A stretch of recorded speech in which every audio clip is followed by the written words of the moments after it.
Hello, everyone, and welcome to the Real Thread channel. We are so glad you are here today. Make sure to hit that subscribe button and give this video a thumbs up. Today, we are going to be discussing the film Raw Recording. The film opens on a stark, almost brutalist landscape, a setting that immediately suggests a world stripped bare of comforting illusions. We are introduced to a figure, clearly a veteran of some unnamed protracted struggle, whose eyes hold the weary knowledge of too many witnessed departures. This individual, whose past is hinted at through subtle physical tells, a certain rigidity in the shoulders, perhaps, reminiscent of early formative experiences in disciplined service environments, is now engaged in a meticulous, almost ritualistic task. It's a quiet obsession, the kind that takes root when the grand narratives have crumbled, and only the immediate, tangible action retains meaning. The narrative slowly unfolds around an object, a piece of salvaged technology perhaps, or a cryptic artifact. Its discovery seems less accidental and more like a predetermined convergence, echoing the protagonist's own life trajectory, which has always felt guided by invisible forces, a concept perhaps drawn from the existential dread prevalent in early 20th century philosophical texts that this character might have studied in a more academic, distant past. As the plot thickens, a second character enters the frame. This person is immediately contrasted. Younger, sharper, driven by a more immediate, perhaps corporate form of ambition. Their movements are fluid, their attire immaculate, a study in controlled energy. It becomes clear that this newcomer views the situation not through the lens of history or personal cost, but through leverage and potential gain, a mindset perhaps honed in the competitive, high-stakes arenas of modern digital finance or advanced engineering, where rapid acquisition is the ultimate metric of success. Their inspiration seems rooted in the clean, ruthless efficiency celebrated in certain mid-century architectural manifestos, where form rigidly follows an aggressive function. The tension between them builds, not through shouting matches, but through silences weighted with opposing ideologies. The older figure speaks in riddles and metaphors drawn from forgotten folklore, or perhaps even early cinema, slow pacing, long takes emphasizing internal struggle, while the younger one communicates in clipped, quantifiable statements, reflecting the pervasive influence of data-driven narratives on contemporary decision-making.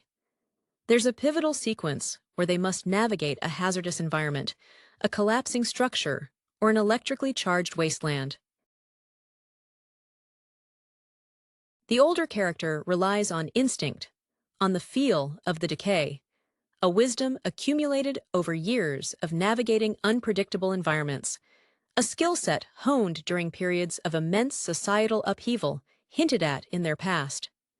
The younger one, however, attempts to map the danger using a handheld device, frustrated when the pure logic of the algorithm fails to account for the chaotic interference of reality, the unpredictable element that resists digitization. As the film approaches its climax, the true nature of the object they seek is revealed. It's not gold or power in the conventional sense, but rather a key to a state of being, a mechanism that could either erase memory or force absolute clarity. The protagonist, having lived so long under the shadow of memory, finds this proposition deeply tempting. This internal conflict echoes the dramatic tension seen in early psychological thrillers, where the protagonist battles their own perception of reality. The final confrontation is less a physical fight and more a battle of wills over the activation sequence. The older character, perhaps inspired by the enduring power of simple, analog solutions championed by earlier generations of innovators who valued tactile connection over abstraction, makes a choice rooted in letting go. They sacrifice the immediate control offered by the device, choosing instead the difficult, ongoing process of reconciliation with their imperfect history. The younger character, unable to process this irrational rejection of ultimate optimization, is left adrift, their carefully constructed edifice of logic momentarily shattered. The film concludes not with resolution, but with an open horizon. the older figure walking away into the indeterminate light, carrying only the weight of their own accumulated time. The frame lingers on the older character's hands as they finally release whatever mechanism held their attention. These are not the hands of a laborer, but someone whose past work required extreme precision, perhaps a watchmaker or an early microchip designer who once understood the delicate balance of tiny, vital components. The texture of their skin tells a story of exposure, the lines etched deep not just by age, but by the sheer force of concentration required to maintain order in a world actively trying to dissolve into chaos. Their silence is eloquent.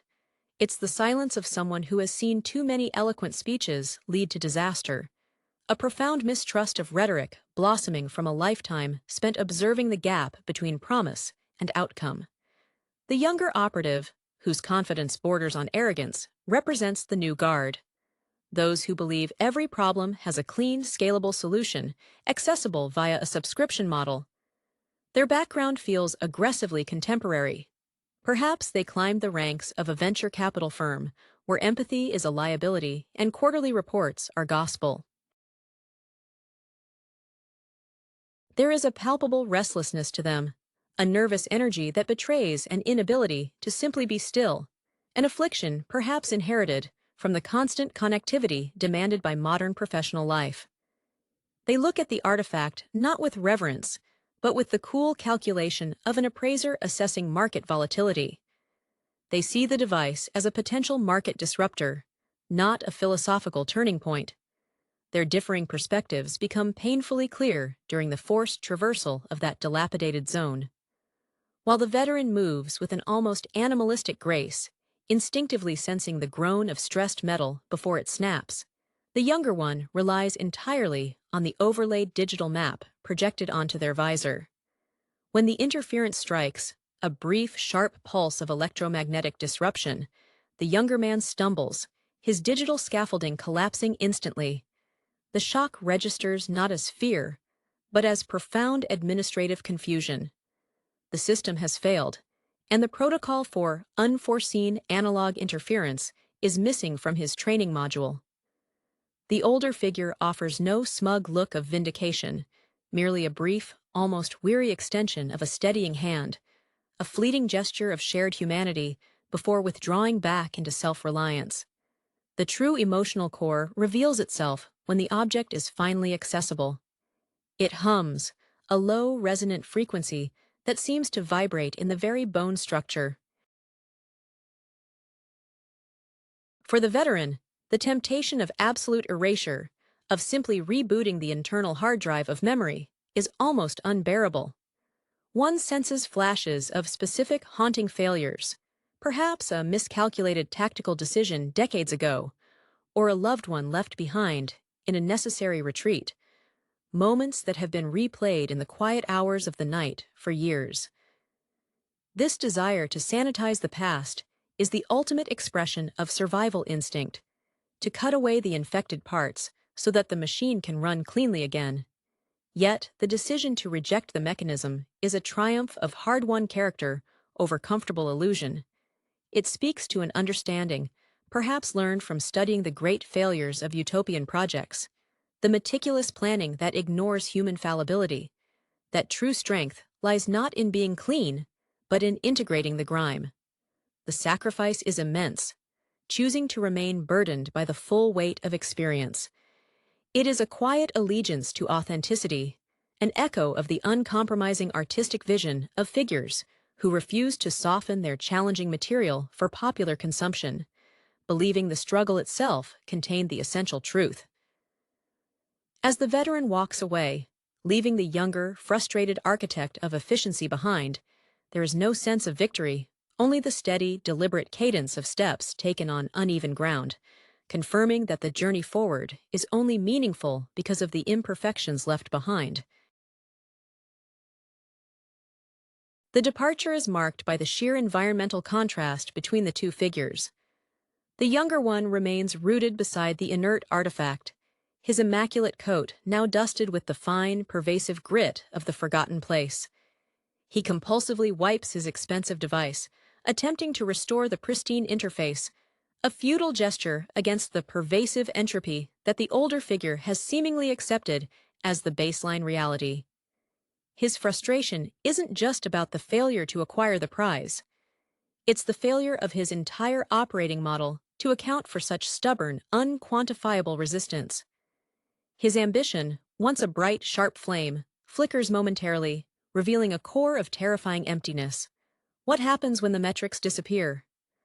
The elder's silhouette against the desolate horizon is strangely comforting in its familiarity, reminiscent of the stoic protagonists of classic westerns, figures defined by their solitude and their adherence to an internal, often arcane, code of conduct established long before contemporary ethics were formalized.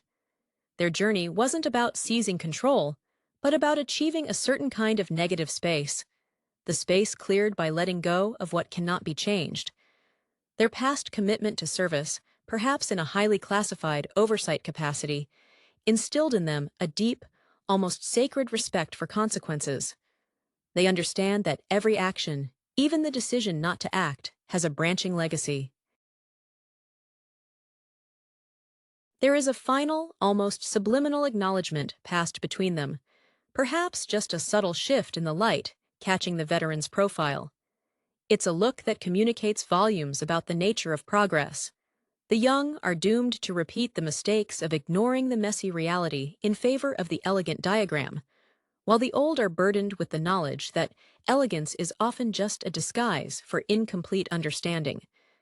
The inspiration for this quiet resistance might stem from the long tradition of craftspeople who fought against mass production, who valued the slight human imperfection in a hand-thrown pot over the flawless symmetry of a mold.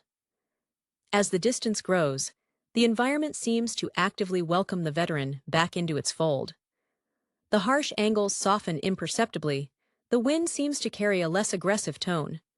They walk not toward a destination, but simply onward, their pace suggesting an endless road trip through the less traveled corridors of history. This film ends not with the promise of a solution, but with the affirmation of endurance, the raw, uncut recording of a life lived under pressure, where the only victory available is the quiet refusal to be erased, either by external force or internal compromise. The lingering image is of that steady, rhythmic footfall, the only technology truly required to traverse an uncertain future. The silence following the old figure's departure hangs heavy, thick with the dust motes dancing in the shafts of light piercing the ruined architecture. The younger man slowly lowers his device, the screen now displaying a series of urgent, unresolvable error messages. The digital world has temporarily surrendered to the physical. He remains tethered to the spot, his polished exterior beginning to show the strain, a small tear near the cuff of his expensive jacket perhaps, an almost microscopic failure in his perfectly maintained veneer. He searches the empty space, not for the veteran, but for the next viable data point, the next algorithm to trust, demonstrating a dependency that the older character had violently shed. His mind, accustomed to parsing complex financial models or intricate coding structures, now struggles to process the fundamental ambiguity of the situation. This is a man whose entire career has been built on predicting outcomes, on creating deterministic pathways to profit or control, inspired perhaps by the relentless optimization theories that dominated business schools in the previous decade. The idea that human irrationality could eventually be engineered out of the equation. Now, faced with a profound act of non-optimization, the voluntary rejection of absolute power, his foundation cracks. He bends down, not to retrieve the artifact, which now seems strangely inert and irrelevant, but to brush the dust from his shoes, a desperate, habitual attempt to reassert control over the immediate physical vicinity. The camera shifts focus to the ground, where the veteran stood last. There is a slight depression in the dirt, a temporary mark left by heavy boots, a transient imperfection that will soon be smoothed over by the next gust of wind. This minor evidence of presence speaks volumes about the veteran's philosophy. Leave only what cannot be avoided, and let the rest return to the static. One imagines this individual, early in their career, perhaps working on highly sensitive infrastructure projects where operational security demanded absolute anonymity, learning early that the most enduring legacy is the one that leaves no easily traceable footprint. Their actions are a final, elegant expression of counterintelligence. They didn't destroy the threat, they simply walked away from the premise of the threat itself. As the young man finally powers down his diagnostic tools, a different kind of sound emerges. The subtle, organic noise of the environment reclaiming its territory. The creak of settling metal, the rustle of dry scrub pushing through cracked concrete. He is forced into an unwelcome intimacy with his surroundings, a stark contrast to the veteran who moved through this space as if he were an integrated, albeit weary, component of it. The younger operative looks up at the sky, perhaps for the first time in the film without an overlaid weather forecast. His expression is complex, a volatile mix of anger at the lost opportunity and a nascent, terrifying curiosity about the vast, unmanaged space that now stretches before him, a space that his carefully constructed life models never prepared him to inhabit. The ambient sounds, once filtered out by the younger man's technological immersion, begin to register with an unnerving clarity. That rustling scrub, for instance, is not just noise. It's a slow, persistent process of erosion, mirroring the long-term failure of any rigid structure, a concept a philosopher of slow time might obsess over. The young executive slowly straightens up, his posture still stiff, trained to convey confidence even when internal systems are failing. He notices the faint, almost imperceptible scent of ozone lingering near where the artifact rested, a chemical ghost suggesting immense, untapped potential that he was too narrowly focused to grasp. His internal monologue, if projected, would be a frantic flurry of projected losses, a real-time devaluation of the time and resources spent chasing a prize whose value cannot be instantly monetized. This realization hits him harder than any physical blow. His career, predicated on immediate, quantifiable returns, the very essence of the speculative market that financed his ascent, has no metric for the value of principled refusal. He represents the generation that mistook efficiency for meaning, an inspiration perhaps drawn from the streamlined, almost antiseptic narratives found in management texts that promised mastery over complexity, neglecting the irreducible core of human stubbornness. He glances down at his hand, the one the veteran briefly steadied. There is no physical mark, but a residual feeling of grounding, an anchor in a moment of pure operational failure. It's a memory his mind struggles to categorize, unsolicited assistance, an act devoid of transactional expectation. This tiny moment of unwanted connection feels more disruptive to his worldview than the larger philosophical divide. It suggests a network of human interaction outside the transactional frameworks he understands, a form of social operating system he hasn't patched into.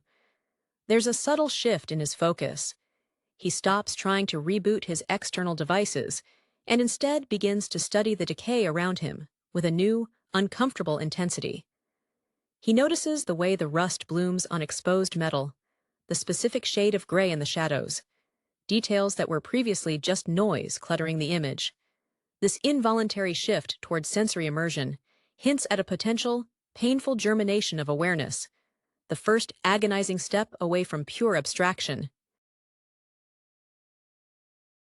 Perhaps, buried deep within his rigorous training, there was an earlier influence, a childhood fascination with natural sciences or intricate clockwork mechanisms that has been suppressed by years of high-altitude finance jargon. He remains there, suspended between the urge to retreat to the safety of verifiable data and the unsettling pull of the raw, unmediated world. The film frames him small against the vast, indifferent landscape, no longer the dynamic protagonist, but a stranded observer. The veteran's exit wasn't just a choice, it was a demonstration of a survival technology based on minimal dependence. The younger man, however, is still wholly dependent on external validation and functional networks. His next move will not be a grand rejection of his principles, but a slow, hesitant attempt to re-establish connection, perhaps by trying to digitize the very silence he is currently enduring, a testament to the enduring difficulty of unlearning ambition. The attempt to digitize the silence is a crucial next step for the younger operative, a desperate clinging to the familiar tools of imposition.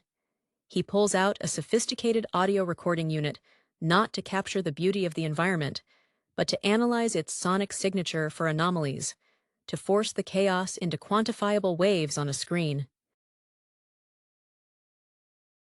This effort mirrors the career trajectory of someone dedicated to predictive modeling, who believes that if you measure enough variables, the future becomes an open book, a concept perhaps inspired by the early, overly optimistic interpretations of cybernetics applied to human systems. The unit struggles.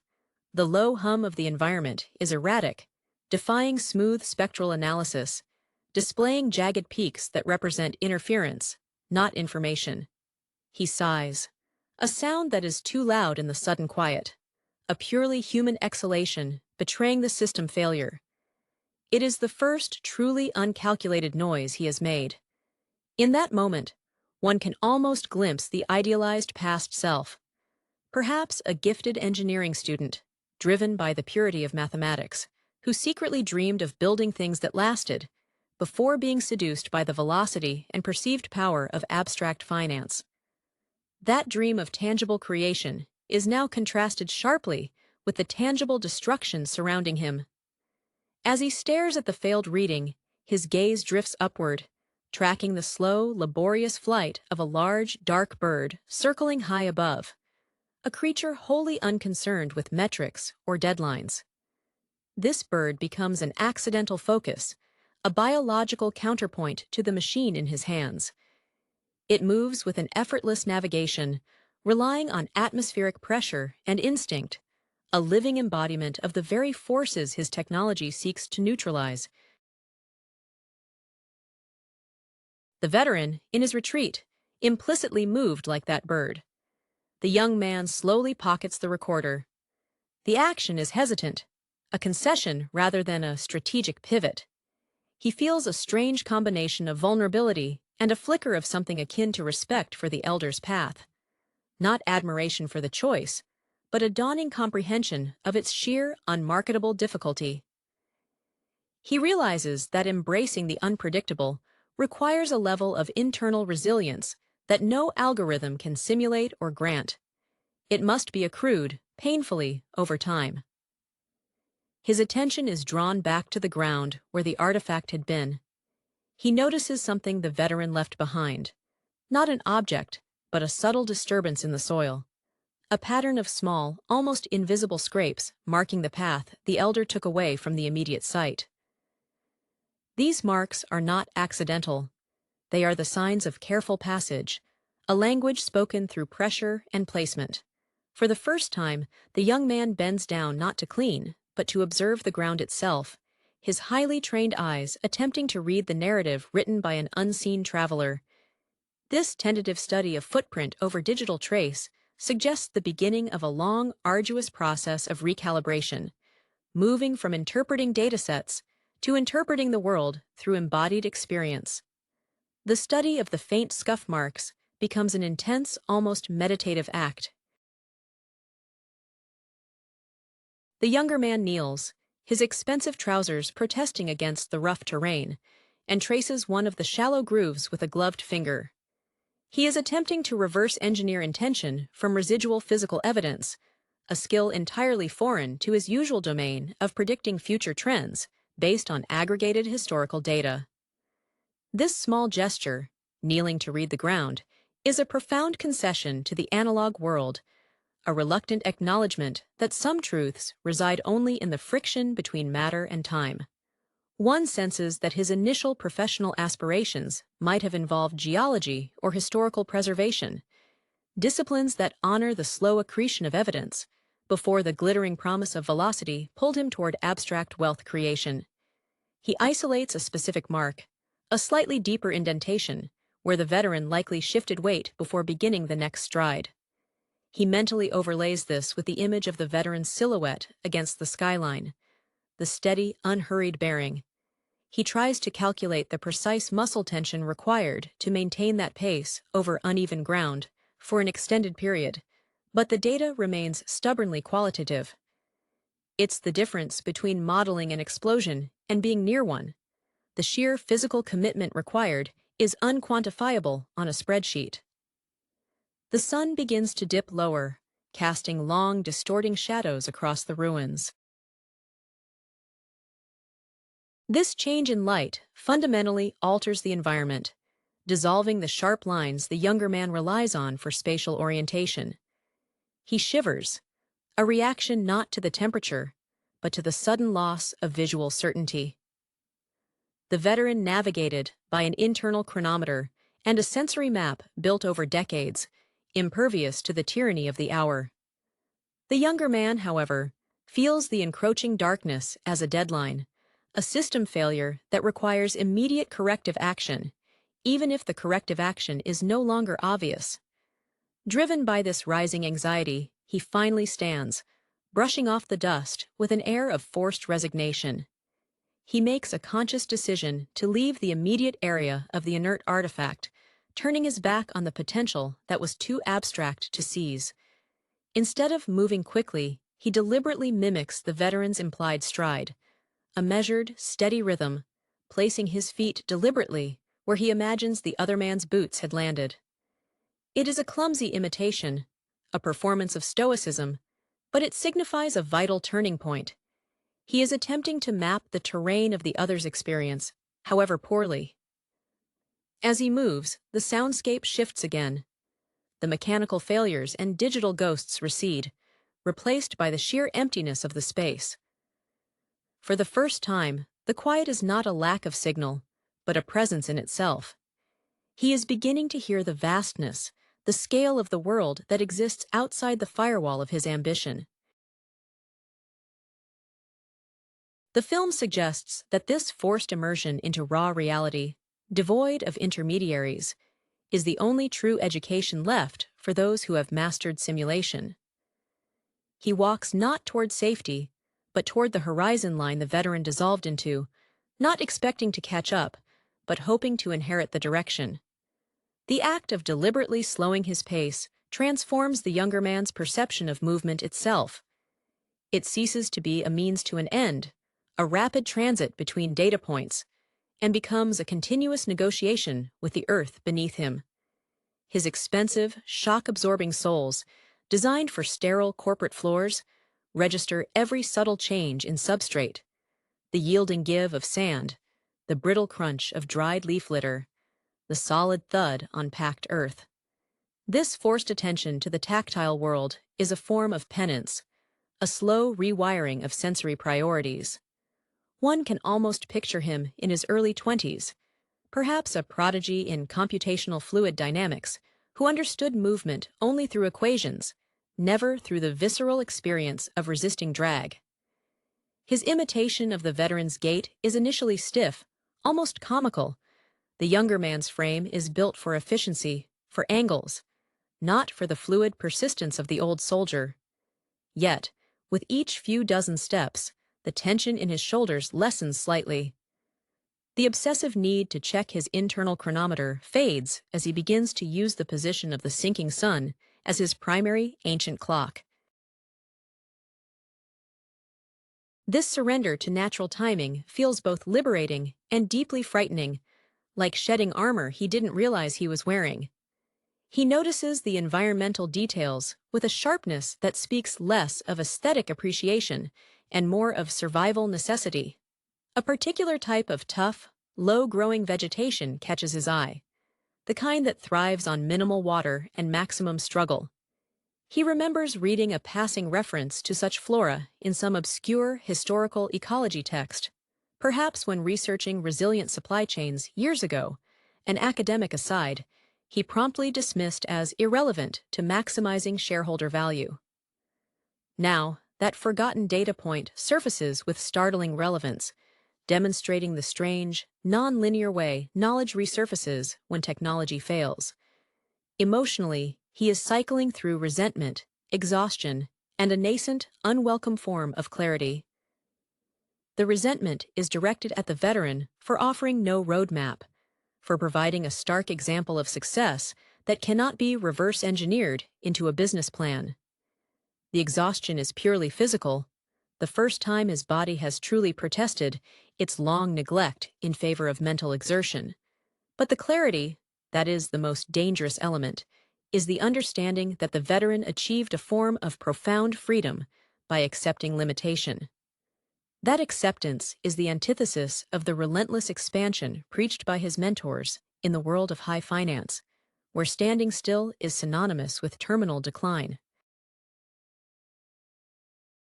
As twilight deepens, painting the sky in bruised purples and oranges, he stops again, not because he chooses to, but because the path ahead has dissolved into indistinct shadow. He looks back toward the place where the artifact lay, now just a dark smudge on the landscape. He realizes he has no immediate objective, no next meeting, no KPI to hit. This lack of directive should induce panic, but instead, a strange quiet settles. It is the quiet of the reset button finally being pressed, not by choice, but by necessity. He is standing at the terminus of his old operating system, facing a blank slate written entirely in the language of the physical world, a challenge he is spectacularly under-equipped for, but finally, perhaps, ready to begin learning. The darkness presses in, stripping away the last vestiges of the visual clarity he craves. The younger man instinctively reaches for the flashlight function on his now silent comms unit, but hesitates. To activate the beam would be to announce his position, to carve out a small artificial circle of order in the vast, indifferent entropy. He recalls the veteran moving through the gloom earlier, seeming to draw light from the very absence of it, an almost supernatural adaptation that speaks to an innate sense of spatial awareness, honed by necessity, perhaps forged in deep-sea operations or covert reconnaissance roles where electronic signatures meant exposure. He sinks down onto a low, surprisingly stable outcrop of stone, deciding that immobility is the safest form of temporary camouflage. This pause forces a confrontation with his internal state, unmediated by external data streams.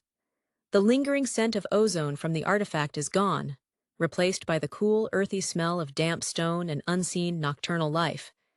It's a smell he associates only with poorly maintained server rooms or the aftermath of industrial accidents, never with a state of being. His mind begins to wander, unbidden, toward memories of mentorship, not the slick, aggressive motivators of his recent career, but perhaps a childhood science teacher or an early professor who instilled a genuine love for elegant, working systems.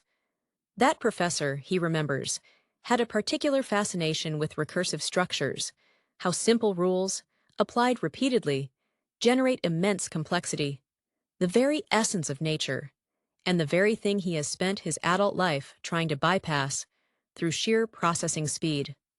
The veteran's journey, he now sees, was a perfect slow-motion recursion of experience, building robustness through repetition and weathering. As he sits, rigid, a sound breaks the natural quiet, the faint metallic scrape of something being moved nearby. He freezes, every muscle tensing, instantly reverting to threat assessment protocols. It is not the heavy, deliberate tread of the veteran, but a lighter, almost skittish sound. Out of the gloom emerges a scavenger, perhaps, or simply another lost soul, someone equally stripped of modern navigational aids. This new figure moves with a jerky uncertainty, clearly relying on sound echoes or instinct, a living embodiment of the inefficiency the younger man was trained to eliminate from all systems. This encounter forces a decision: engage and attempt to exert control, or retreat further into silence. The old programming urges him to analyze, categorize, and dominate the new variable. But the memory of the veteran's deliberate non-action, the conscious choice to walk away from power, acts as a subtle break. Instead of raising his voice or trying to illuminate the figure, he presses himself further into the shadow of the rock, choosing anonymity over engagement, a small, fearful echo of the veteran's greater choice. He is learning that survival here is not about dominating the environment, but about becoming functionally invisible within it. The unexpected presence of the other figure, the scavenger, acts as a severe stress test on the young executive's newfound commitment to passivity. His adrenaline spikes, yet the learned response is overridden by the lingering impression of the veteran's deliberate withdrawal. To engage now would be to reassert the very transactional dominance he has just begun to question. He remains motionless, a statue carved from expensive synthetic fibers, waiting for the unknown presence to pass. This forced stillness is excruciating. It feels like system shutdown, the ultimate professional failure. The scraping sound continues, closer now, accompanied by shallow, ragged breathing. This newcomer moves, not with practiced stealth, but with the panicked, haphazard energy of someone utterly adrift, reflecting the ultimate fate of those who rely solely on fragile external systems. The young man realizes that the scavenger is experiencing the same informational void he encountered when his digital visor went dark, but this individual has been living in that void, perhaps for years. There is a tragic heroism in that sustained struggle, an authenticity the young man previously associated only with abstract art movements that rejected commercial viability. He focuses on the sounds emanating from the scavenger, trying to glean context. Is it a threat, a competitor, or merely another lost traveler? The auditory analysis is frustratingly primal. The snap of dry twigs, the muffled thud of poorly placed feet. These are data points devoid of metadata, impossible to input into any reliable forecasting model. He finds himself wishing, irrationally, for the veteran to reappear, not for rescue, but for an interpretation, a whispered metaphorical translation of the sounds into actionable wisdom. A momentary shaft of moonlight breaks through the clouds, illuminating the scavenger just enough to reveal a gaunt frame draped in tattered, mismatched layers of material. The figure is carrying a crude bundle, perhaps scavenged supplies, and is moving with an almost desperate purpose toward a distant, darker mass of rubble. There is no malice in the movement, only the raw, unpoetic imperative of basic maintenance, finding shelter, securing resources. This is the unfiltered reality that the film's opening sequence, with its sterile, brutalist landscape, only hinted at. The young man lets out a slow, almost silent breath through his nose, an unconscious expulsion of built-up tension. He understands, with a sharp jolt, that the veteran did not merely walk away from the artifact. He walked away from the whole toxic equation of value and control, choosing instead the direct, messy engagement with existence that this scavenger is currently undertaking. The executive does not dare move or follow. Instead, he closes his eyes, allowing the physical world, the cold stone against his back, the cool air in his lungs, the distant struggling sounds of the scavenger, to become his immediate, unavoidable reality. The learning process shifts from observation to endurance, a silent, involuntary apprenticeship in surviving without a manual. The embrace of the physical reality forces a cascade of sensory overload upon the young man. The cold of the stone is no longer an inconvenience to be buffered by specialized textiles, but a persistent, dull ache seeping into his core, demanding acknowledgement.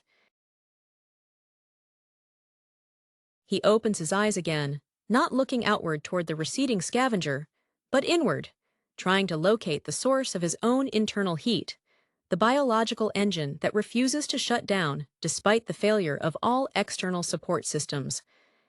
This intimate inventory of the self is what the veteran achieved in their final moments of decision. A radical self-reliance unburdened by the illusion of external guarantees. He starts to recognize the subtle texture of the terrain, not just by touch, but by the minute adjustments his stabilizing muscles make. A low-level, unconscious computation of friction and load-bearing.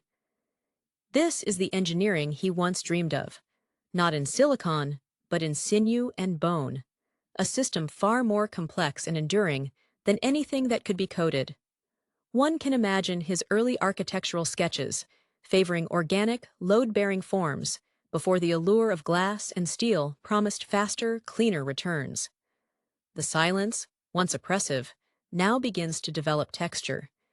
He hears the infinitesimal shift of grit settling, the high-pitched whine of insects whose life cycles operate on a timescale utterly irrelevant to quarterly reports. These sounds are the background hum of an operational system that has always been running, indifferent to the drama played out by humans over the artifact. The veteran, by walking away, had simply tuned into this fundamental frequency. A wave of profound loneliness washes over the young man, but it is different from the isolation of being the smartest person in the boardroom.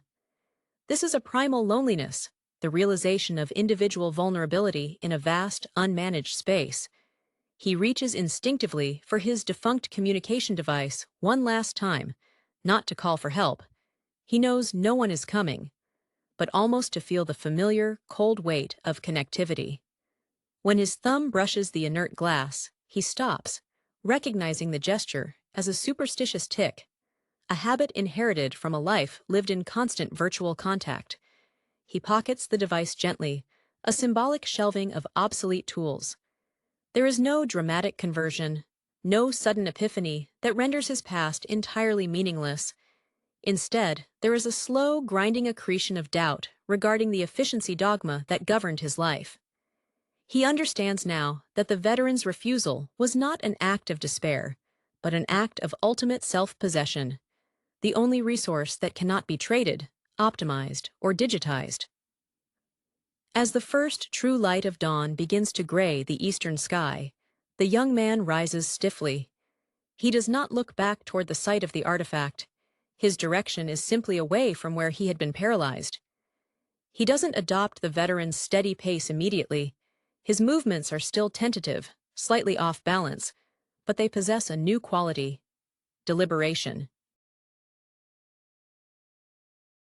He is walking now, not running, leaving behind the need for a destination and embracing the slow, imperfect recording of the journey itself.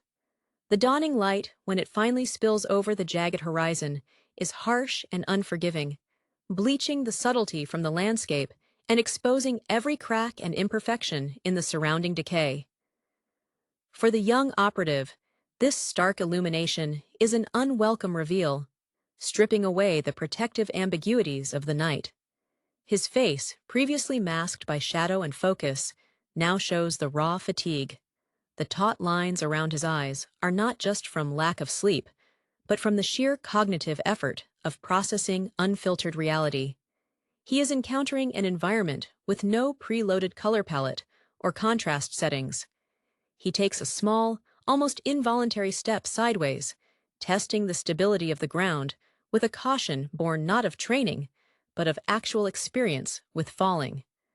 This small movement is the first truly autonomous action he has taken, divorced from the anticipation of external input or command structure. It feels heavy, like pushing against a strong internal current. His expensive clothing, once symbols of his frictionless ascent, now feel like cumbersome layers of obligation, snagging on sharp edges and collecting the gritty dust that seems to adhere to anything touched by ambition. He examines his hands again, not in the detached way of assessing digital interface quality, but as functional biological tools. They are smooth, unscarred, and conspicuously weak, capable only of manipulating precise input devices, utterly inept at gripping raw materials or absorbing shock. This realization brings a flash of intense internal shame, the shame of being structurally incomplete. The veteran's hands, with their scars and texture, represented competence. His own felt like expensive ornamental failures. The memory of the veteran's silence is now less about distrust of rhetoric and more about the profound exhaustion of bearing too much unfiltered truth. The older man hadn't rejected the world. He had simply stopped contributing to its noise, choosing to listen to its inherent rhythm instead. The young man is beginning to grasp that the veteran's quietude was not passive resignation, but an active, high-energy conservation strategy, saving all resources for the essential act of enduring. He spots a small, fragmented piece of ceramic half buried near his feet, perhaps a shard of pottery from a bygone era, smoothed by wind and water. He picks it up, not with the intention of collecting or analyzing it, but simply to feel its coolness and its permanence. Unlike the volatile, ephemeral market values he traded in, this piece of clay, though broken, had survived centuries. It had integrated the forces acting upon it and remained, fundamentally, itself. With this small, tangible piece of history in his palm, the young operative shifts his focus away from the direction the veteran went, recognizing the futility of chasing that perfected state. Instead, he looks around the immediate vicinity, seeking the next small point of genuine, unmanaged resistance. A sturdy rock to lean against, a patch of shadow offering temporary respite. He is no longer seeking the grand, disruptive solution symbolized by the artifact. He is beginning the meticulous, tedious work of surviving moment to moment, an existence defined not by scalable growth, but by sheer, unglamorous persistence. The raw footage presents an unusually unfiltered glimpse into the nascent stages of a creative endeavor, immediately signaling a commitment to verisimilitude that often gets polished away in final cuts. The lack of conventional narrative structure forces the viewer into the uncomfortable position of an observer, perhaps even an unwitting participant, in the unfolding events. This aesthetic choice aligns closely with the tenets of direct cinema, yet it feels distinctly more abrasive, lacking the journalistic detachment that supposedly characterizes that school of filmmaking. Instead, we are dropped into a volatile, almost claustrophobic environment, suggesting the documentarians themselves are deeply embedded, perhaps too deeply, within the subject matter. The central figure, whose movements dominate the early reels, exhibits a raw, almost desperate intensity. Tracing back his public persona, the brief, meteoric rise as an experimental theater director in the late 90s, fueled by critical acclaim, but ultimately derailed by financial insolvency and persistent accusations of directorial overreach, one can see this footage as a potential second act, albeit one stripped of glamour. His energy is manic, oscillating between bursts of articulate, almost philosophical exposition regarding the nature of authentic performance and moments of startling, inarticulate frustration. This duality mirrors the biography of many artists whose personal demons ultimately eclipse their talent.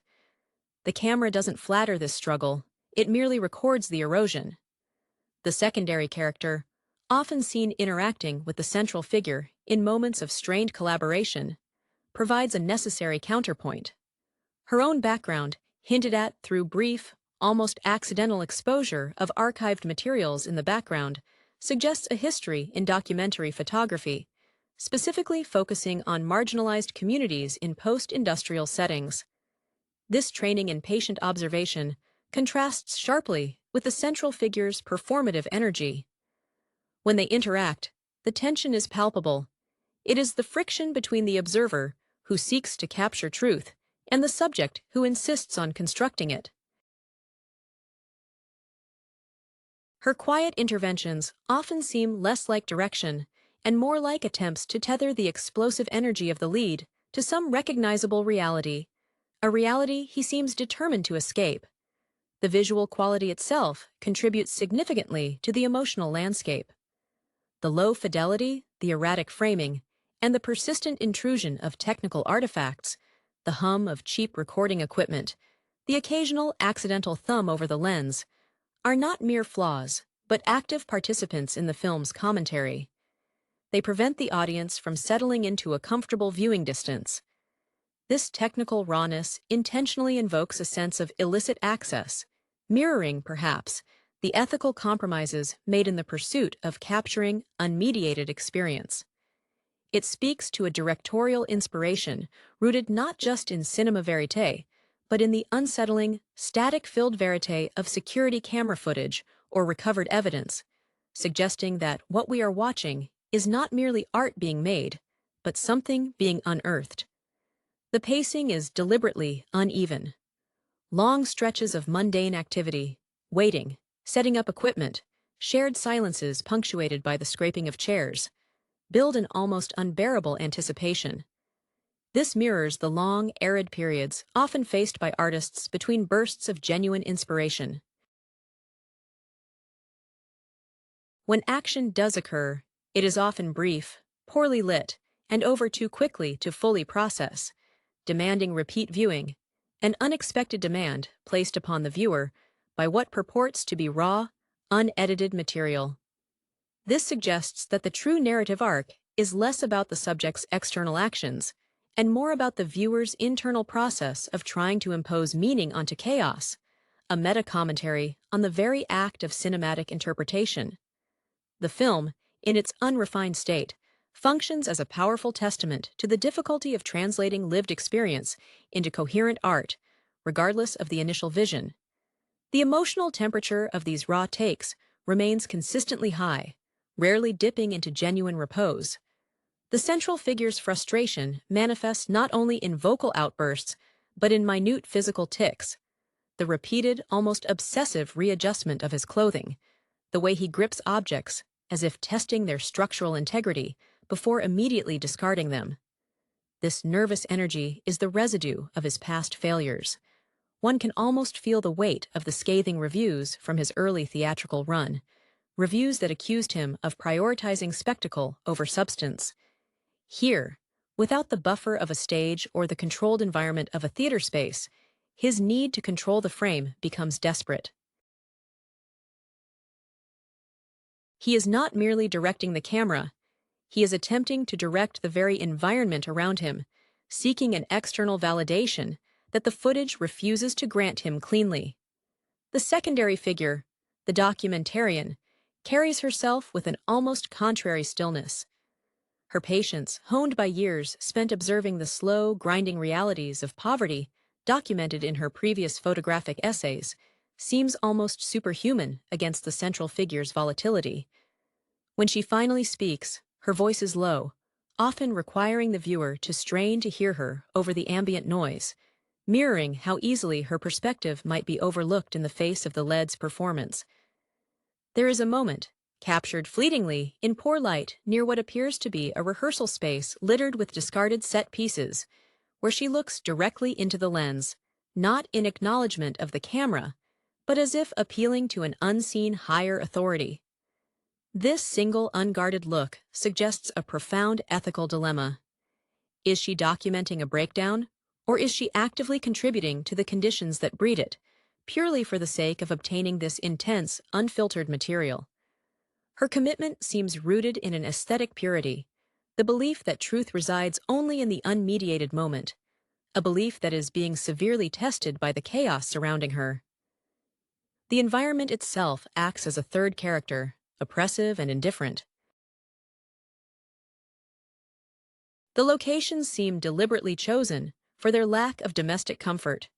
Bare concrete walls, harsh industrial lighting that bleeds out the color spectrum, and pervasive sounds of mechanical labor or distant traffic that never fully fade.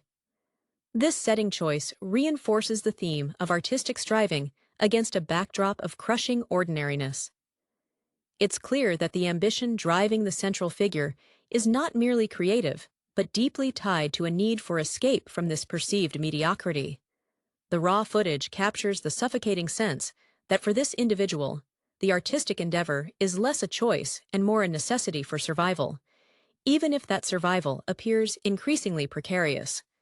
The failure to smooth out the footage, to edit out the awkward silences or the mundane waiting periods, highlights the grinding reality of artistic production that biographies often omit.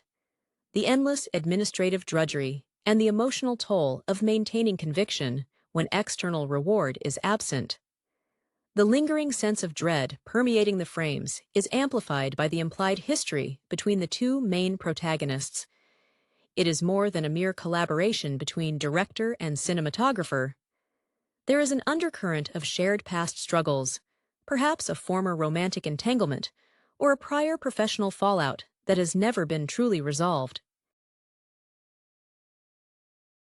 This history manifests in the loaded pauses that pepper their exchanges, moments where the dialogue ceases, and the only sound is the mechanical whir of the recording device, forcing both characters and the audience to inhabit the unspoken tension. The director's relentless need to push boundaries seems intrinsically linked to a desire to impress, or perhaps to definitively prove wrong, the quiet, judging presence of the documentarian. Consider the director's relationship with objects. A recurring motif involves him manipulating simple tools, a length of rope, a broken chair leg, with an almost religious fervor before abandoning them. This behavior betrays the influence of his early training, rumored to be deeply steeped in the physical theater traditions that prioritize symbolic weight over narrative clarity. His inspiration was often cited as stemming from the stark minimalism of early Eastern European theater practitioners who sought truth through physical reduction. Yet here, the reduction has stripped him bare, leaving only agitation. The camera, in its unforgiving clarity, captures the absurdity of his intense focus on trivial props when the larger structure of his project seems to be collapsing internally. The cinematographer's subtle resistance is conveyed through framing decisions that are almost subliminal. While the director demands wide, all-encompassing shots to convey his grand vision, she frequently defaults to tight close-ups on peripheral details, the texture of dried paint on a wall, the minute tremor in an extra's hand, the way light catches dust motes in the stagnant air. These visual choices act as quiet counter-narratives, suggesting that the true substance of the experience lies not in the director's bombastic pronouncements, but in the overlooked textures of the marginalized world she is trained to see. Her dedication to these details seems less about artistic merit and more about an almost anthropological need to document the conditions that nurture such intense, perhaps pathological, creativity. Emotionally, the footage is a study in performative versus authentic suffering. The director is perpetually performing his artistic angst, even when alone, evidenced by moments caught when he believes the recording has paused. These brief interludes reveal a profound exhaustion hidden beneath the manic energy, moments where the facade cracks to show the deep insecurity of someone constantly measuring their current reality against an impossible, idealized future. Conversely, the documentarian's emotions are hermetically sealed. The only window into her internal state is the occasional, almost imperceptible tightening around her eyes when the director crosses a perceived boundary, not of artistic taste, but of basic human decency. This suggests that her pursuit of raw truth carries a significant personal cost, forcing her to witness acts she fundamentally disagrees with while maintaining the objective veneer required by her craft. The raw recording, therefore, is not just about the subject's breakdown. It is also an implicit record of the documentarian's slow compromise with complicity. The ambiguity surrounding the project's ultimate goal thickens the narrative fog considerably. In the absence of any clear manifesto or stated intention from the central figure, beyond vague pronouncements about breaking the fourth wall of lived reality, the audience is left to infer the purpose from the sheer expenditure of emotional and physical energy being displayed. This mirrors the frustration often associated with avant-garde art, whose creators prioritize process over accessible product. One gets the sense that, for the director, the act of capturing this raw footage is itself the final performance, a meta-statement about the impossibility of authentic representation in a mediated world. He seems to be daring the documentarian, and by extension the viewer, to find meaning in the wreckage. Furthermore, the sound design, or rather the lack thereof in moments of true intensity, speaks volumes. When the director enters a state of near fugue, delivering long, rambling monologues concerning artistic legacy and the tyranny of mainstream aesthetics, the ambient sound often drops away unnervingly, as if the recording equipment itself is overwhelmed by the psychological pressure. This technical anomaly, whether intentional or accidental, isolates his voice, forcing its content into sharp relief, even when the content itself is derivative or self-aggrandizing. It is in these moments of oral vacuum that the audience is granted the most complete, albeit unwelcome, access to his inner monologue, suggesting that the true battle is not with an external producer or a dismissive critic, but within the echo chamber of his own ego. The cinematographer's consistent refusal to engage verbally during these intense monologues functions as a subtle but devastating form of critique. Her biography suggests a professional history where subjects were often unable or unwilling to speak for themselves. She learned to communicate solely through framing and light. Here, faced with a subject who speaks too much, her silence becomes the loudest commentary. There are several instances where the camera drifts away from the speaker entirely, focusing instead on a discarded water bottle or a patch of peeling paint, not panning away in boredom, but settling with an almost stubborn focus. This deliberate aesthetic withdrawal signifies a professional boundary being drawn, a silent declaration that she will document the environment and the collateral damage, but she will not validate the performance itself by providing the requisite intimate focus the director craves. The tension is thus externalized. The director demands immersion, and the documentarian enforces distance through the precise mechanics of her craft, turning the raw footage into a battlefield over perspective. The interplay between the director's desperate need for an audience and the cinematographer's near invisibility breeds a palpable sense of dramatic irony throughout the surviving reels. The director, keenly aware of his past critical missteps, where his ambition outpaced his discipline, now seeks refuge in the unedited document, perhaps believing that the sheer duration and rawness will somehow inoculate him against misinterpretation. His gestures become increasingly theatrical, even when ostensibly alone. The way he paces the small, bare room suggests a man rehearsing for an audience that only exists in his mind's eye, an audience composed entirely of the ghosts of former detractors. His attempts to articulate his artistic philosophy often devolve into paraphrasing obscure theoretical texts, betraying a lack of internalized understanding and an over-reliance on external validation through academic jargon, a weakness that the cinematographer, whose past work focused on the tangible, unvarnished realities of labor and subsistence, implicitly recognizes. The cinematographer's physical embodiment of resistance is fascinating. Her posture rarely relaxes. Even when stationary, there is a coiled tension in her shoulders, characteristic of someone perpetually bracing for impact. When she moves to adjust equipment, the motions are economical, almost grudging, as if each adjustment costs her a small piece of her composure. One notable sequence shows her reviewing captured footage on a small monitor in near darkness. The light spills weakly onto her face, momentarily illuminating her features. Her expression is not one of detached observation, but of weary recognition. She sees the man unraveling, and the footage is becoming less a document of a creative process and more a clinical record of a psychological unraveling that she, perhaps inadvertently, facilitates. Her background in documentary photography, often involving long-term immersion in communities where survival depended on unspoken contracts and rigid social codes, has instilled in her an instinctual skepticism toward overt emotional displays. The environment, beyond its oppressive aesthetics, begins to reflect the internal states. In one poorly lit corner, the concrete floor shows distinct, almost ritualistic scuff marks, presumably made by the director during intense, wordless rehearsal sessions. These marks are captured sharply by the cinematographer's careful focus, transforming the floor itself into a palimpsest of frustrated effort. This environmental detail, easily missed in a standard narrative edit, underscores the physical toll of the director's obsessive methodology. His relationship with the physical space mirrors his relationship with the camera. He tries to conquer it, to impose his will upon its very structure, but ultimately, the space, and the recording medium, remains stubbornly indifferent to his existential crisis.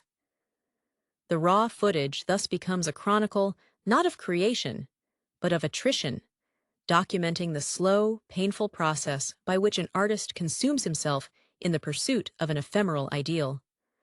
The texture of the soundscape, when it is not purposefully sparse, is dominated by mundane, grating noises that further strip away any pretense of cinematic grandeur.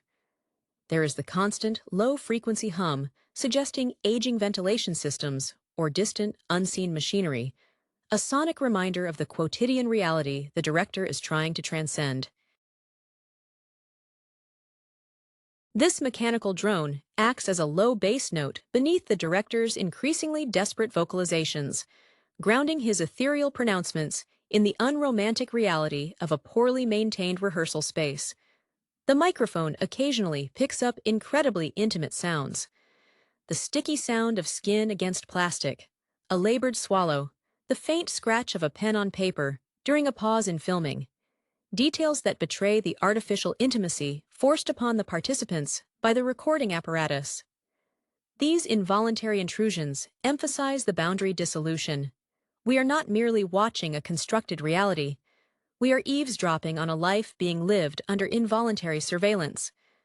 The cinematographer's professional detachment is occasionally pierced by flashes of profound empathy, quickly suppressed. During a sequence where the director attempts a physically demanding scene involving falling and catching himself, a clear nod to his early experimental influences, he executes the maneuver poorly, collapsing awkwardly rather than gracefully. The camera remains fixed, yet for a crucial second, the focus drifts slightly, blurring the director's face and sharpening an object just behind him, perhaps a discarded bucket or a piece of frayed electrical cable.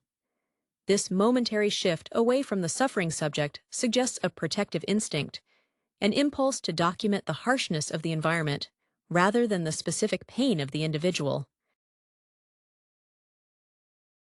Her background in photojournalism, which often required her to ethically distance herself from traumatic subject matter to ensure accurate representation, appears to be the only thing keeping the entire enterprise from descending into outright exploitation. She is documenting the ethics of documentation itself. The director's internal conflict is further illuminated by his relationship with time. He seems pathologically incapable of patience, yet his entire creative process demands endless waiting, for the light to shift, for an idea to coalesce, for the cinematographer to agree on a technical approach. He fills these voids with nervous activity, often pacing the perimeter of the visible space until the floor marks he has created are visible in the foreground of the frame, becoming accidental stage props of his anxiety. His earlier career, characterized by wildly ambitious, over-budgeted productions that burned through investor capital quickly, seems to have instilled in him a profound fear of stillness. Stillness, for him, equals failure and the evaporation of resources. This raw footage captures the moment where that frantic energy finally meets the slow, grinding pace of pure, unadulterated capture, revealing the fragility of ambition when divorced from funding or external momentum. The film is inadvertently showing us that the director cannot afford to stop moving, even when there is nowhere to go. The lack of narrative closure inherent in the raw state intensifies the feeling of existential limbo pervading the footage. The director, unable to secure the final triumphant scene or even a coherent middle act, seems to default to perpetual rehearsal. His body language shifts subtly from active direction to a kind of exhausted mimicry of performance. He repeats movements or phrases not to refine them, but seemingly because stopping would mean confronting the silence of failure. This echoes the trajectory of certain artists who, after initial critical success, become trapped in the perpetual need to recapture an energy they can no longer organically generate, becoming curators of their own past intensity. He appears increasingly reliant on the cinematographer's presence as a necessary witness, even if her witness is silent and critical. The cinematographer's persistent visual strategy of focusing on the periphery reveals a deep-seated professional ethic rooted in documenting systems rather than personalities. Her training involved mapping the impact of economic decay on human habitus, meaning she is skilled at reading the story written on the walls, the wear on the tools, the debris left behind. When she frames a shot focusing intensely on a frayed electrical cord dangling perilously near a metal scaffold, she is not avoiding the director. She is providing the context for his manic behavior, a setting that is inherently unsafe, unstable, and makeshift. This choice elevates the setting from mere background to active determinant of the character's psychological states. The lighting she employs, often naturalistic to the point of being deliberately insufficient, forces the viewer's eye to adjust constantly, mimicking the disorientation felt by those living under constant duress or perpetual uncertainty. There is a noticeable absence of shared laughter or genuine camaraderie, suggesting that any bond between the two figures is purely transactional, stretched taut by professional obligation.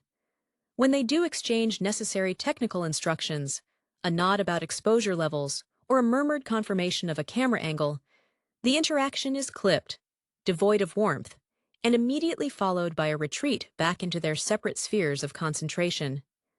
This isolation within proximity suggests a profound incompatibility masked by a shared goal, where both individuals are using the project as a means of self-definition external to the other. For the director, the project validates his vision. For the cinematographer, it provides essential, difficult material aligned with her established aesthetic principles, even if the source of that material is ethically questionable. The raw footage in this context becomes a study in how two intensely focused individuals can occupy the same physical space while inhabiting entirely different emotional universes, their collision producing only friction, not fusion. The director's increasing preoccupation with the mechanics of the recording itself becomes a disturbing new layer of self-referentiality. He begins to interact directly with the camera housing, wiping smudges from the lens with his sleeve, or even shaking the tripod slightly, as if testing the limits of its stability under duress. This isn't a simple technical check, it's a challenge directed at the medium that captures him. Having failed to control the narrative outcome of his previous theatrical ventures through conventional staging, he now attempts to sabotage or manipulate the observational purity of the raw footage. This behavior strongly hints at the influence of postmodern directors he once publicly admired, those who reveled in exposing the artifice of filmmaking. Yet here, the exposure feels born of desperation rather than intellectual exploration. His obsession with the visible artifact, the flare, the accidental shadow of the boom mic, is a desperate attempt to prove that the film is inherently flawed, thus excusing any potential failure of the final artistic product. The cinematographer responds to this provocation with a subtle hardening of her gaze whenever she is caught on screen reviewing material. Her previous work, documenting communities whose lives were dictated by the rigid schedules of factories and mills, taught her the power of timing and the unforgiving nature of mechanical processes. She understands the camera as a mechanism, unforgiving and objective. When the director engages in these acts of technical interference, her method of response is to briefly, almost imperceptibly, shift the frame's focus to the background elements she has already prioritized. The way rust stains the concrete, the shadow cast by an exposed pipe. She is effectively creating a secondary competing narrative that emphasizes environment and entropy over the director's narcissistic performance. This creates a visual dialogue of rebuttal, where the director screams attention via action, and the cinematographer replies with quiet, pointed composition. Emotionally, the atmosphere thickens with a sense of inevitable collapse, less a dramatic climax, and more a slow, inevitable deflation. The director exhibits moments of complete silence that are far more unnerving than his rants. In these silences, he often stares intently at the cinematographer, waiting for a reaction that she steadfastly refuses to give in the manner he demands. This is the core of their relational dynamic. He needs her to acknowledge the magnitude of his suffering or genius, and she can only offer the dispassionate recording of his existence. This lack of effective mirroring forces the director into a recursive loop of self-aggrandizement, as the only validation available is the internal echo chamber reinforced by the recording light being on. The raw footage captures the exhaustion of maintaining a performance when the only co-star is an unwilling, yet professionally obligated chronicler of your decline. The weight of expectation, both self-imposed and residual from past critical failings, manifests in the director's increasingly fragmented physical space. He rarely occupies the center of the frame anymore, preferring the edges, often turning his back to the camera entirely while speaking, forcing the cinematographer to employ wider lenses or rely on reflections, a cracked mirror here, a polished piece of metal there, to capture his profile. This spatial alienation is a projection of his internal schism. He is both the performer demanding visibility and the wounded ego seeking concealment from judgment. His former success in experimental theater was built on commanding space. His current regression involves ceding it, albeit under protest, to the objective eye of the lens. The cinematographer's quiet rebellion continues to be articulated through her unwavering attention to the debris of their efforts. In a particularly telling sequence, the director is absent from the frame entirely for a full 2 minutes. During this time, the camera remains fixed on a pile of discarded sketches and crumpled paper, the physical detritus of rejected ideas. The focus is razor-sharp, highlighting the illegibility of the scribbles, rendering the director's concepts completely inaccessible to the viewer. This is the visual equivalent of an editor deliberately excising exposition. She strips away the director's intellectual scaffolding, leaving only the messy proof of effort. It suggests her professional philosophy, that the true story of creation lies in the waste products, the failures discarded in the pursuit of the elusive final form. The raw footage itself begins to take on a sickly hue, possibly due to the degradation of the recording medium or simply the persistent lack of adequate lighting. This visual deterioration mirrors the emotional toll. The director's voice, when he does speak, has developed a rasp, suggesting vocal strain from shouting or sustained intensity. His pronouncements now carry a note of fatalism, less about challenging the audience and more about lamenting the impossibility of genuine artistic engagement in the contemporary moment. He speaks of authentic residue, left behind by the digital age, ironically hoping this very raw footage will be the artifact that proves his point, failing to recognize that his fixation on proving a point is precisely what prevents him from creating anything outside of critique. The most striking element is the evolving dynamic of stillness. The director's periods of frantic activity are now separated by vast gulfs of inertia. In one extended shot, he sits motionless on the floor, illuminated only by a single, weak, external light source that casts long, distorted shadows. He is not resting. He appears deactivated. It is in this moment of absolute stillness that the cinematographer moves, finally breaking her documentary posture. She approaches slowly, not to comfort or direct, but simply to reposition a microphone that has fallen slightly out of range. The proximity is jarring. The audience witnesses the intense vulnerability of the subject juxtaposed with the clinical, pragmatic gesture of the recorder. This action is the closest they come to a moment of true, unmediated human connection, and it is framed entirely by the needs of the recording apparatus, confirming that even care in this environment must be filtered through the technical demands of the project. The unspoken contract between the two seems to be fraying under the constant pressure of observation. The director, noticing the cinematographer's renewed focus on his immobile state, does not move, but his eyes flicker with a desperate calculation. He is analyzing whether this moment of stillness can be weaponized. Can this manufactured vulnerability be presented as profound surrender rather than exhaustion? His earlier inspiration, often drawn from the structured chaos of Dada performance art, relied on shock and calculated disruption. Here, the disruption is accidental, a byproduct of fatigue, and he seems ill-equipped to harness it authentically. The irony is that the rawness he craves is forcing him into a state of profound inauthenticity as he actively manages his breakdown for the lens. The cinematographer's proximity during the microphone adjustment is fleeting, almost accidental, yet it reveals a critical aspect of her own artistic commitment. She will not flinch from ugly truth, even if it involves invading personal space. Her documentary ethos, likely forged in the unforgiving environment of conflict zones or prolonged humanitarian documentation where emotional boundaries are professional liabilities, demands she capture the scene as it is, without aesthetic buffering. Her attention to the technical detail, the slightly lowered microphone, is her justification. She is serving the fidelity of the record, not the comfort of the subject.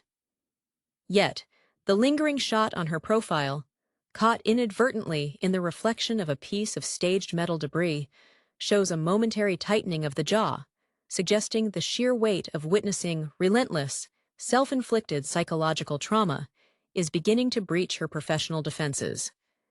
The environment further implicates the entire endeavor. The setting appears to be an abandoned industrial loft, chosen for its cavernous emptiness, which magnifies every sound and every gesture. Dust motes, illuminated by the harsh, singular light source favored by the cinematographer, dance constantly in the air, creating a visual blizzard that obscures clarity while simultaneously highlighting the physical reality of neglect. This constant visual interference, the uninvited snowstorm of particulate matter, acts as a metaphor for the narrative noise the director is creating.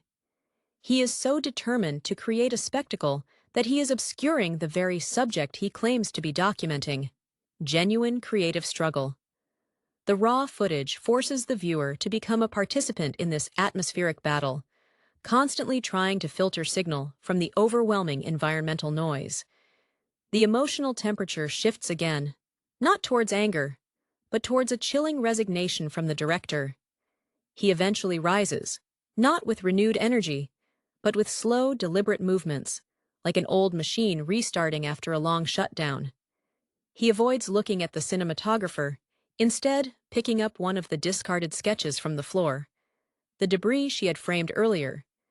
He smooths it out with painstaking care, a stark contrast to his previous kinetic frustration. This small, deliberate act of preservation suggests a dawning realization. The grand spectacle is impossible, but the artifacts of the attempt, the crumpled paper, the scuff marks on the floor, might be all that remains worth saving. The raw recording, intended to capture a transcendent artistic moment, seems destined instead to become an archive of artistic entropy, meticulously catalogued by a documentarian whose patience outlasts the subject's ambition. The director's careful smoothing of the crumpled sketch introduces a complex layering of aspiration and defeat. He examines the drawing, a hastily rendered diagram, likely related to staging or lighting, with an almost tender reverence, a stark departure from his prior aggressive engagement with his environment. This action implies a shift in focus, from dominating the external world to cherishing the internal remnants of his vision. One can trace this impulse back to his early career, where his stage designs, though often criticized for being overly complex, were praised for their obsessive detailing. He was always more comfortable interacting with the blueprint than the final execution. Here, the blueprint is physical refuse, yet he treats it as a relic. The cinematographer, noticing this deceleration, adjusts her frame subtly. She does not rush to document this quiet moment. Instead, she allows a long, sustained take where the only movement is the slow, almost imperceptible contraction of the director's hand around the paper. This patience signals that she recognizes this quiet reverence as a more honest moment than any of his preceding theatrical outbursts. The soundscape during this prolonged stillness is dominated by the natural acoustic properties of the space, which now seem amplified by the lack of human noise. The faint groan of the building settling, the distant, muffled thud of activity from outside the industrial complex. These incidental sounds become the true score. The cinematographer, whose background involves capturing the sounds of unromantic labor, allows these ambient textures to carry the weight of the scene. This intentional sonic foregrounding serves to diminish the director's personal drama, contextualizing his crisis within the larger, indifferent rhythm of the city and the building itself. His psychological breakdown is framed not as a unique tragedy, but as one more disturbance absorbed by an indifferent urban fabric. A profound irony surfaces regarding the initial goal of capturing raw truth. The director sought to strip away artifice, yet by forcing the camera into proximity with his breakdown, he created an artificial pressure cooker. The cinematographer, by adhering strictly to the objective recording process, inadvertently becomes the ultimate director, sculpting the final narrative solely through selection and timing. Her career history suggests she understands that objectivity is often the most powerful form of subjectivity. Her unwavering commitment to framing the director's decay, while avoiding any intervention that might taint the reality, positions her as the narrative architect, ironically fulfilling the directorial role the volatile subject could not sustain. The raw footage, therefore, reveals that authenticity is not found in the unedited moment, but in the disciplined choice of what moments to preserve. The final impression left by these reels is one of mutual exhaustion, leading to an uneasy truce. The director has expended his mania, and the cinematographer has successfully gathered the documentation of that expenditure. There is no resolution, only a cessation of immediate conflict. The director eventually moves to switch off a piece of auxiliary lighting, his movements slow and mechanical, stripped of performance. As he reaches for the switch, his shadow, long, distorted by the remaining light source, consumes much of the frame before he plunges the immediate area into deeper shadow. This final act of extinguishing light is not dramatic. It is pragmatic, signaling the end of the recording session, perhaps the end of the project itself. The raw footage concludes not with a bang or a confession, but with the slow, deliberate choice to stop recording the evidence of self-destruction. The sudden descent into engineered darkness is the most definitive directorial choice made in the entire sequence, yet it originates from the subject, not the observer. The resulting screen of absolute black is not merely the end of the tape, it functions as a symbolic erasure, a deliberate refusal to allow the final, unvarnished moment of pragmatic retreat to be preserved. This darkness, however, is inherently deceptive.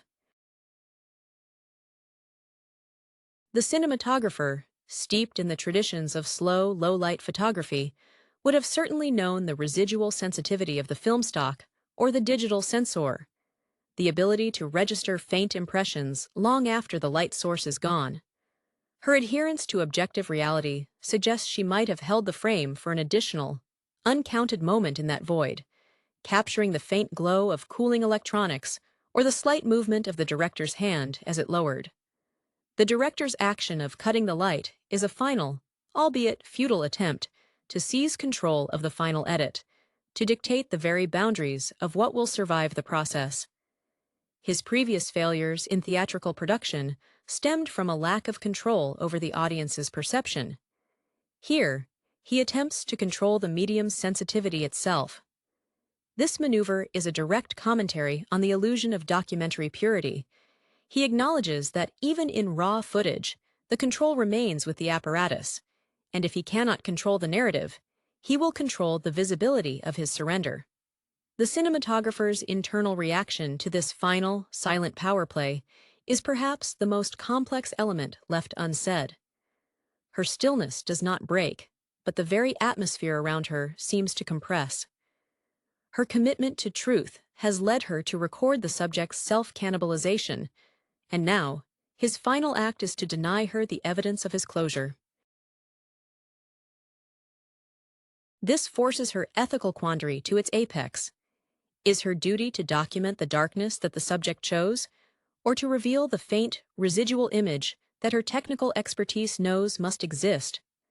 Her subsequent decision, the apparent absence of any further cuts or commentary after the main light is killed, suggests a profound, weary respect for the director's final boundary, or perhaps the realization that the material documenting his exhaustion is sufficient proof in itself.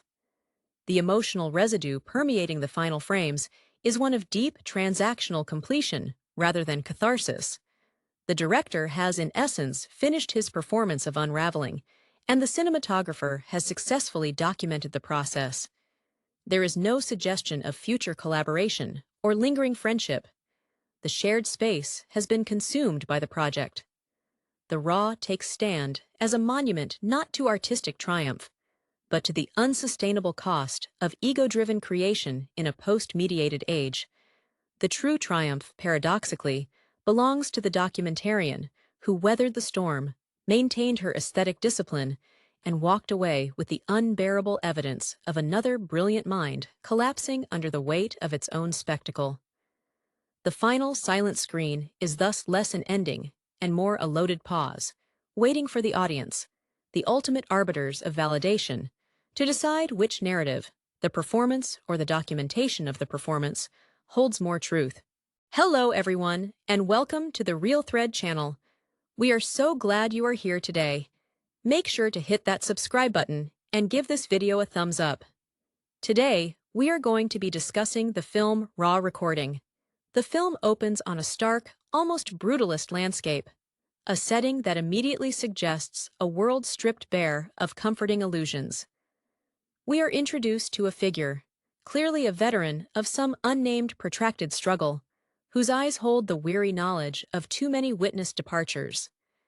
This individual, whose past is hinted at through subtle physical tells, a certain rigidity in the shoulders, perhaps, reminiscent of early formative experiences in disciplined service environments, is now engaged in a meticulous, almost ritualistic task.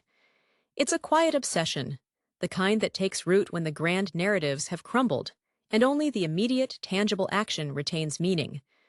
The narrative slowly unfolds around an object, a piece of salvaged technology perhaps, or a cryptic artifact. Its discovery seems less accidental and more like a predetermined convergence, echoing the protagonist's own life trajectory, which has always felt guided by invisible forces, a concept perhaps drawn from the existential dread prevalent in early 20th century philosophical texts that this character might have studied in a more academic, distant past. As the plot thickens, a second character enters the frame. This person is immediately contrasted. Younger, sharper, driven by a more immediate, perhaps corporate form of ambition. Their movements are fluid, their attire immaculate, a study in controlled energy. It becomes clear that this newcomer views the situation not through the lens of history or personal cost, but through leverage and potential gain, a mindset perhaps honed in the competitive, high-stakes arenas of modern digital finance or advanced engineering, where rapid acquisition is the ultimate metric of success. Their inspiration seems rooted in the clean, ruthless efficiency celebrated in certain mid-century architectural manifestos, where form rigidly follows an aggressive function. The tension between them builds, not through shouting matches, but through silences weighted with opposing ideologies. The older figure speaks in riddles and metaphors drawn from forgotten folklore, or perhaps even early cinema. Slow pacing, long takes emphasizing internal struggle, while the younger one communicates in clipped, quantifiable statements, reflecting the pervasive influence of data-driven narratives on contemporary decision-making. There's a pivotal sequence where they must navigate a hazardous environment, a collapsing structure, or an electrically charged wasteland. The older character relies on instinct, on the feel of the decay, a wisdom accumulated over years of navigating unpredictable environments, a skill set honed during periods of immense societal upheaval hinted at in their past. The younger one, however, attempts to map the danger using a handheld device, frustrated when the pure logic of the algorithm fails to account for the chaotic interference of reality, the unpredictable element that resists digitization. As the film approaches its climax, the true nature of the object they seek is revealed. It's not gold or power in the conventional sense, but rather a key to a state of being, a mechanism that could either erase memory or force absolute clarity. The protagonist, having lived so long under the shadow of memory, finds this proposition deeply tempting. This internal conflict echoes the dramatic tension seen in early psychological thrillers, where the protagonist battles their own perception of reality. The final confrontation is less a physical fight and more a battle of wills over the activation sequence. The older character, perhaps inspired by the enduring power of simple, analog solutions championed by earlier generations of innovators who valued tactile connection over abstraction, makes a choice rooted in letting go. They sacrifice the immediate control offered by the device, choosing instead the difficult, ongoing process of reconciliation with their imperfect history. The younger character, unable to process this irrational rejection of ultimate optimization, is left adrift, their carefully constructed edifice of logic momentarily shattered. The film concludes not with resolution, but with an open horizon, the older figure walking away into the indeterminate light, carrying only the weight of their own accumulated time. The frame lingers on the older character's hands as they finally release whatever mechanism held their attention.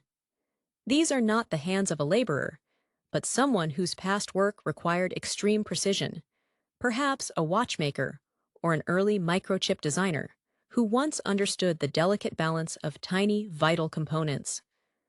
The texture of their skin tells a story of exposure, the lines etched deep not just by age, but by the sheer force of concentration required to maintain order in a world actively trying to dissolve into chaos. Their silence is eloquent. It's the silence of someone who has seen too many eloquent speeches lead to disaster, a profound mistrust of rhetoric blossoming from a lifetime spent observing the gap between promise and outcome. The younger operative, whose confidence borders on arrogance, represents the new guard. Those who believe every problem has a clean, scalable solution, accessible via a subscription model. Their background feels aggressively contemporary. Perhaps they climbed the ranks of a venture capital firm, where empathy is a liability and quarterly reports are gospel. There is a palpable restlessness to them, a nervous energy that betrays an inability to simply be still, an affliction perhaps inherited from the constant connectivity demanded by modern professional life. They look at the artifact not with reverence, but with the cool calculation of an appraiser assessing market volatility. They see the device as a potential market disruptor, not a philosophical turning point. Their differing perspectives become painfully clear during the forced traversal of that dilapidated zone. While the veteran moves with an almost animalistic grace, instinctively sensing the groan of stressed metal before it snaps, the younger one relies entirely on the overlaid digital map projected onto their visor. When the interference strikes, a brief, sharp pulse of electromagnetic disruption, the younger man stumbles, his digital scaffolding collapsing instantly. The shock registers not as fear, but as profound administrative confusion. The system has failed, and the protocol for unforeseen analog interference is missing from his training module. The older figure offers no smug look of vindication, merely a brief, almost weary extension of a steadying hand, a fleeting gesture of shared humanity before withdrawing back into self-reliance. The true emotional core reveals itself when the object is finally accessible. It hums, a low, resonant frequency that seems to vibrate in the very bone structure. For the veteran, the temptation of absolute erasure, of simply rebooting the internal hard drive of memory, is almost unbearable. One senses flashes of specific haunting failures, perhaps a miscalculated tactical decision decades ago, or a loved one left behind in a necessary retreat, moments that have been replayed in the quiet hours of the night for years. This desire to sanitize the past is the ultimate expression of survival instinct, to cut away the infected parts so that the machine can run cleanly again. Yet, the decision to reject the mechanism is a triumph of hard-won character over comfortable illusion. It speaks to an understanding, perhaps learned from studying the great